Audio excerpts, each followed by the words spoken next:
நடைபெறுமோ அப்பொழுதுதான் நாங்கள் தலைப்பாகையும் காலுக்கு காலணியும் அணிவோம் என்று சொல்லி உறுதியோடு இருந்த அந்த மக்களுடைய விடிவான நாள் இன்றைய நாள் என்று சொன்னால் அது மிகையான செய்தி அல்ல. ஒரு பெரிய மூதாட்டி 83 வயதாகிறது.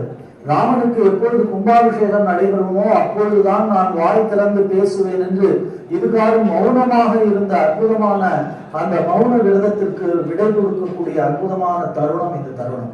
அன்புக்குரியவர்களே, மிக சிறப்பாக மிக அருமையாக ராம் லல்லா என்று சொல்லக்கூடிய குழந்தை ராமனுடைய பிராண பிரதிஷ்டைக்கான பூர்வாங்க பூஜைகளை இப்பொழுது மிக சிறப்பாக நம்முடைய போற்றுதலுக்கும் மரியாதைக்கும் பாராட்டுதலுக்கும் வணக்கத்திற்கும் உரிய பாரத பிரதமர் அவர்கள் செய்து கொண்டிருக்கக்கூடிய காட்சியை நாம் கண்டு கொண்டிருக்கிறோம்.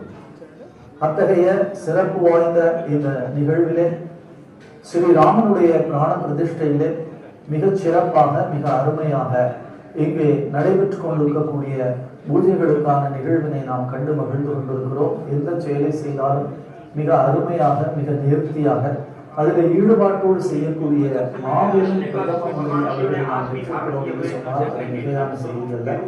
பூர்வாங்கமான பூஜைகளிலே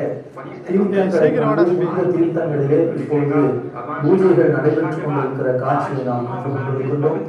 பிரதமர் அவர்களும் நேரடியாக சென்று எல்லா இடங்களிலும் இந்த புனித தீர்த்தங்களை சேகரித்துக் கொண்டு வந்திருக்கிறார் என்று சொன்னால் அதைவிட ஒரு மிக சிறப்பான நிகழ்ச்சியை நாம் நம் வாழ்நாளிலே காண்பது என்பது மிக அரிதான செயலாகும். இதோ ராமஜென்ம பூமிக்குள்ளாக அந்த அற்புதமான ஆலயத்திற்குள்ளாக நம்முடைய பாரத பிரதமர் அவர்கள் காலடி எடுத்து வைக்கக்கூடிய அற்புதமான தருணம். மிக சிறப்பாக செய்திகளை உடனுக்குடன் தெரிந்து கொள்ள உடனே சப்ஸ்கிரைப் பண்ணுங்க.